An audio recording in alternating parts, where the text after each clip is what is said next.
কেমন আছেন আপনারা? মানুষ জন্মের পর থেকেই যে বিষয়টার সঙ্গে সবার আগে পরিচিত হয় সেটা হচ্ছে কথা। কথা আমাদেরকে বলতেই হয় দৈনন্দিন জীবনে। আর সে কথা যখন শিল্প হিসেবে সামনে আসে তখন অনেকগুলো বিষয় কিন্তু আমাদের নজর দিতে হয়, অনেকগুলো বিষয়ের প্রতি।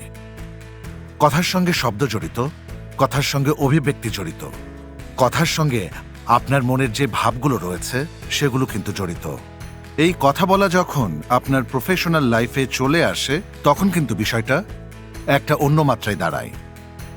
আমরা আমাদের পেশাগত জায়গায় বিভিন্ন বিষয় নিয়ে কথা বলি, কথা বলতে হয়।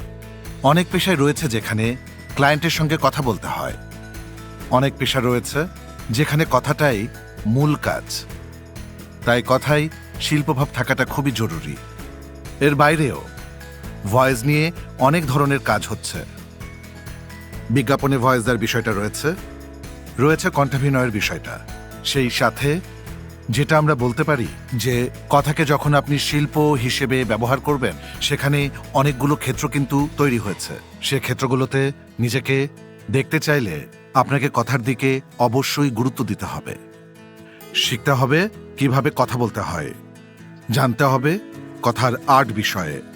বর্তমান বিশ্বে কথার উপর ভিত্তি করে অনেক পেশা কিন্তু দাঁড়িয়ে গেছে। বিজ্ঞাপন জগতের কথা বলি কিংবা ভয়েস অ্যাক্টিং এর কথা, সেখানে কথা ছাড়া আসলে অন্য কোনো উপাদান নেই। আপনার মূলধনই এক্ষেত্রে কথা। আর শুধু এ দুটো বিষয় না বা এ দুটো সেক্টর না, এর বাইরে রয়েছে আবৃত্তি, উপস্থাপনা কিংবা আরো কিছু পেশা রয়েছে যেখানে কথাই আপনার মূলধন।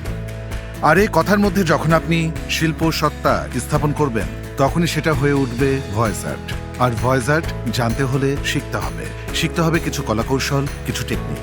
আর তার জন্য আপনার পাশেই রয়েছে কাব্যিক অডিও বুক ও পডকাস্ট।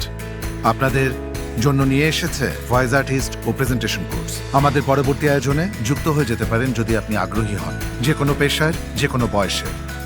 আর আপনারা তো জানেনই, কাব্যিক, যেখানে শব্দেরা জীবন্ত।